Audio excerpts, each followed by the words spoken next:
What would you do if an oversized man with a chainsaw, blaming his foster mother's death onto your hands, is hunting you and your friends down, killing anyone that's in his way? The movie begins with a flashback to the previous events, being narrated. Summer of 1973, a few miles outside of Austin, Texas.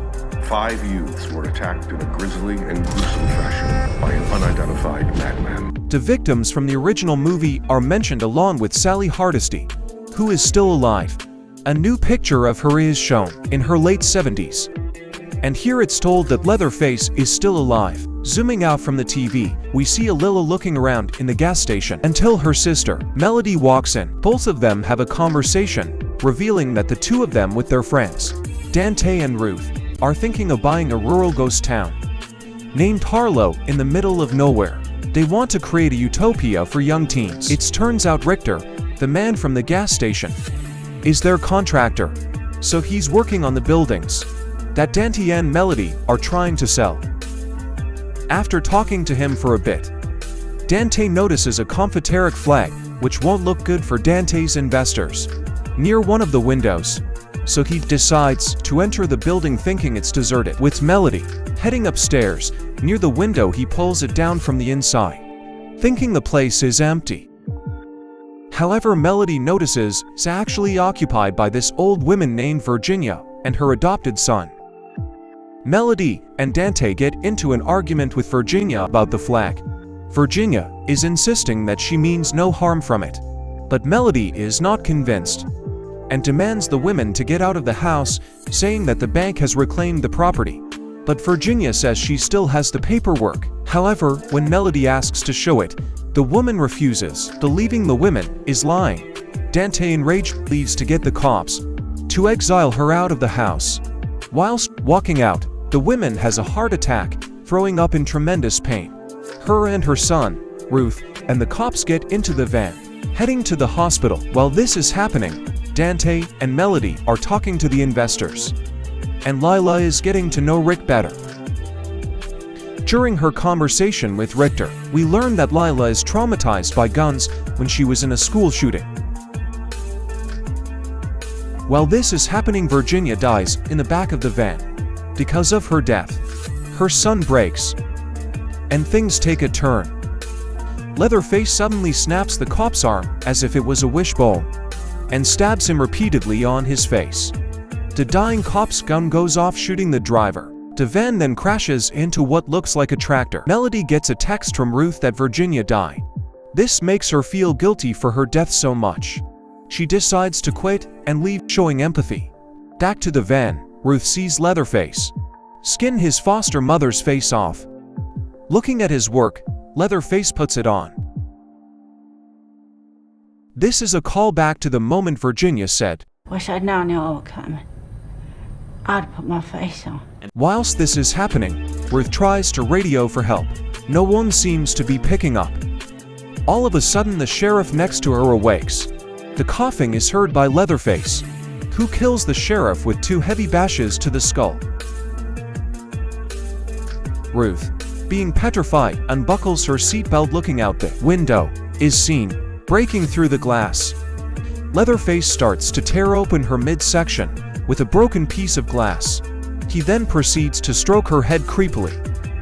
Leatherface then emerges from below and heads back towards the town. Shortly after this, Sally is alerted that gruesome murders have occurred. That could potentially be the same man who killed her friends nearly 50 years ago. She is then getting ready to avenge her friends' deaths. Meanwhile, Lila and the investors roam around the town near the boss. Melody and Dante decide to search in Virginia's house to see if she actually had the paperwork for the ownership of the building. Before they headed to the house, Richter took the car keys upon hearing about her death and says they can have them back if they prove she didn't have the paperwork. While searching through Virginia's room, Melody finds the paper which shows ownership of the house. The lady wasn't lying, she had the paperwork, and they just kicked an old woman out of her own house. Both of them are now feeling guilty. Leatherface has returned to the house without them knowing. He approaches Dante downstairs. Leatherface grabs Dante and slashes his face with a butcher's knife. leaving a large scar around his face and the loss of one of his lips. Losing a lot of blood, he somehow manages to still be alive. After finding him, Melody runs upstairs desperately looking for a place to hide. Going into the closet just in time, before Leatherface comes. Holding his mother's cloths, Leatherface cries over his mother's death. He then proceeds to wear his mother's makeup. This upsets Melody, because she and Dante were the reason of his mother's death. Leatherface then looks out the window at his next victims, trying her best to alert the others. It starts to rain. The investors and party people start making their way into the bus. Outside, a woman realizes Dante is nowhere to be seen, so she looks for him. She notices someone. Richter approaches him. He sees that he is covered in blood, and once he turned Dante around, his face is almost unrecognizable. Half of his jaw is completely gone. Asking who did this, Dante is unable to speak, chokes on his own blood, and dies. Richter tells her to call the cops, while he heads towards the orphanage with his gun in hand. Inside, Leatherface retrieves his iconic chainsaw from the wall, getting ready for the massacre. Melody watches in disbelief. Leatherface hides behind the door as Richter comes upstairs. Melody tries to help him by kicking the mirror. However, Leatherface still gets the upper hand. A brutal fight is taking place between both men, but it ultimately ends with Leatherface breaking Richter's leg and impaling him to the glass. Richter, with his last breaths, tries his best to give the car keys back to Melody. Leatherface finishes him with repeated bashes to his head. Melody tries to leave the orphanage, but Leatherface appears, throwing a hammer straight at her, resulting her falling through the floor. He then gets his chainsaw, cutting through the floorboards to kill Melody. She then crawls as fast as she can.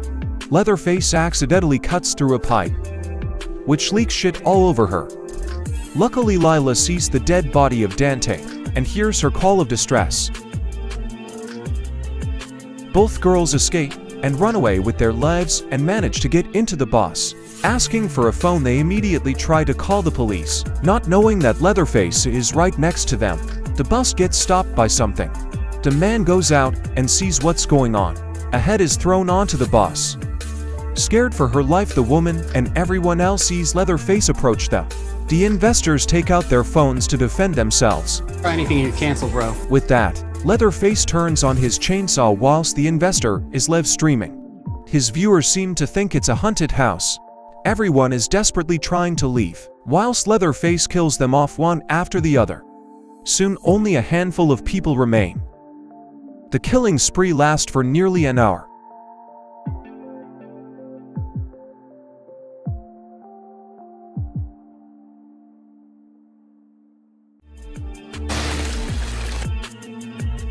After the killing has ended, Lila manages to climb out of the bus, but Melody gets stuck. Leatherface, cutting a hole in the bathroom wall, tries to open it from the other side. Melody then stabs him with the keys she was given by Richter earlier, giving her enough time to get out and run away. The girls notice Sally, whose car they getting, hoping to get away from this madness. However, Sally isn't thinking straight, being too focused on revenge.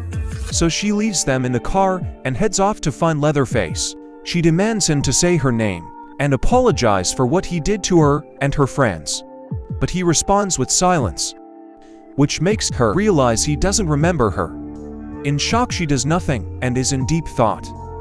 Leatherface walks off searching for the girls. Finding the girls, he uses his chainsaw to cut through the steel.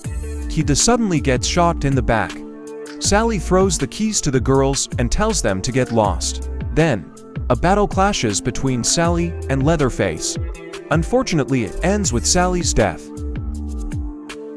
The girls try to escape, but he throws the chainsaw at the car, causing them to crash, which Melody is injured badly, unable to move. Melody tells Lila that she needs to go on without her.